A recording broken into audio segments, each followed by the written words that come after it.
again, my fabulous 27. Welcome to another episode of Lindsay's Library. Today I'm going to be reading Chapter 13 of Maniac Magee by Jerry Spinelli. And it's like at nighttime now. I had originally, this series, I ran into the problem of, I'll get started with this in a minute. I'm going to tell you the origin story of the series, of why I started it. So, I was listening to other people's reading channels and their stories to fall asleep, and the problem I kept running into is they were either reading too quietly or they were yelling, so I thought maybe I could try to do it and I could do better. So and I just ended up really liking it. So I started a series on it. Anyways, without further ado, here's chapter 13 of Maniac Magee. Amanda was happy to give up her room to Maniac. It gave her an excuse to sleep with Hester and Lester every night. Most of the time during the day, the little ones drove her crazy. She couldn't stand to be in the same hemisphere with them.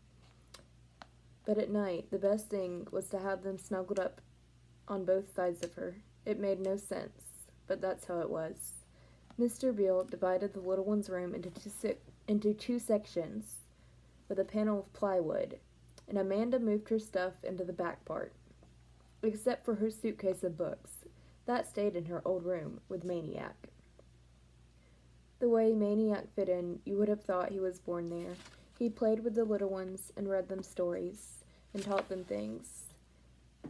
He took Bow Wow out for runs, and he did the dishes without anybody asking, which made Amanda feel guilty, so she started to try.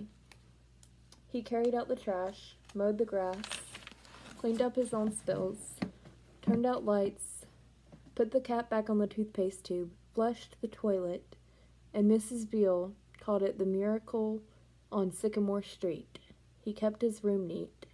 Every morning, Mrs. Beale looked into it. No socks on the floor, no drawers open, no messed up bed. That was the most amazing thing, the bed. It looked as if it hadn't even been slept in. Which she soon found out was the case. Late one night, she opened the door and found Maniac sleeping on the floor. She lugged him onto the bed, but by the next night, he was back on the floor. Maniac just couldn't stand being too comfortable. Lying on a mattress gave him a weird feeling of slowly rising on a scoop of mashed potatoes. He was that way with chairs, too. If he had a choice, he usually sat on the floor. Other strange things happened in the house, such as the yellow bucket and sponge spent more time gathering dust in the cellar and less time in Miss Beale's hands, because with Maniac around, Hester and Lester lost their interest in crowning everything in sight, and therefore, sometimes for 15 minutes in a row, Mrs. Beale was sitting doing something she hadn't done since the little ones were born. Nothing. Such as Amanda started leaving her suitcase of books home.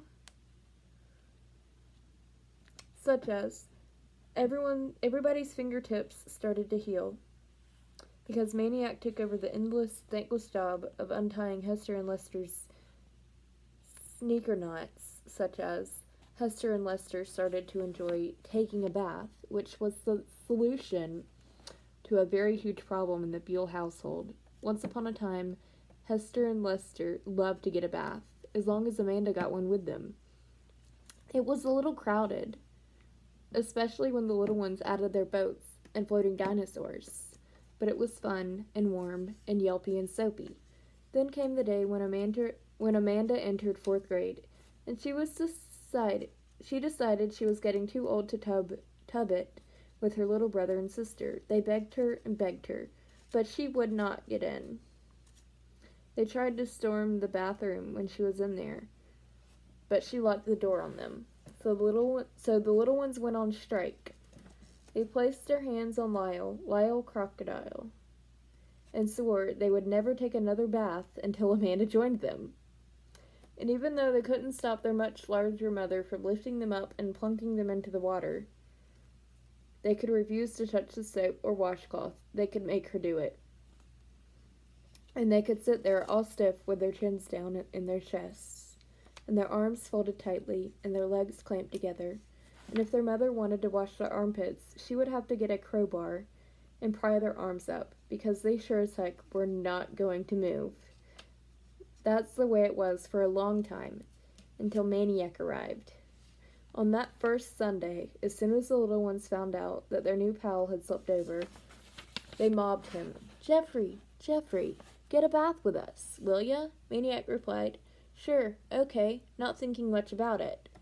After all, it was still before breakfast. But the little ones never let up, and at exactly 9:15 a.m., the three of them got into the tub. By the time they got out, it was too late to go to church, and almost lunchtime. From then on, the baths usually took place at night. Sometimes Miss Beale would poke her head and stare. One little black girl, and one little black boy, one medium white boy. And she would smile and wag her head and sigh, Never saw such a tub. For the time she heard Hester and Lester yelling for help, though she was downstairs, she came running. What's the matter? The little ones pointed. Look. She looked. Maniac was covered with blotches, round red blotches, all shiny from the bathwater. They looked something like little pepperonis. They took him to the doctor. The doctor took a look and said it wasn't chicken pox, and it wasn't measles. He said it might be an allergy. He asked what the boy had had for dinner. Mrs. Beale answered, Pizza. Well, the doctor chuckled, Can't that be it? Can't be that. Can you imagine a youngster getting sick on pizza? Everybody laughed. Besides, said the doctor, this would have shown up on him since he was little, most likely every time he came near a pizza. He turned to Maniac, still chuckling. You have eaten pizza before, haven't you? Maniac got a funny expression on his face. He looked around. Everybody was staring at him. The silence grew longer. Eyes grew wider. And that's how they found out that Maniac Magee was allergic to pizza. Okay, that ends chapter 13 of Maniac Magee by Jerry Spinelli.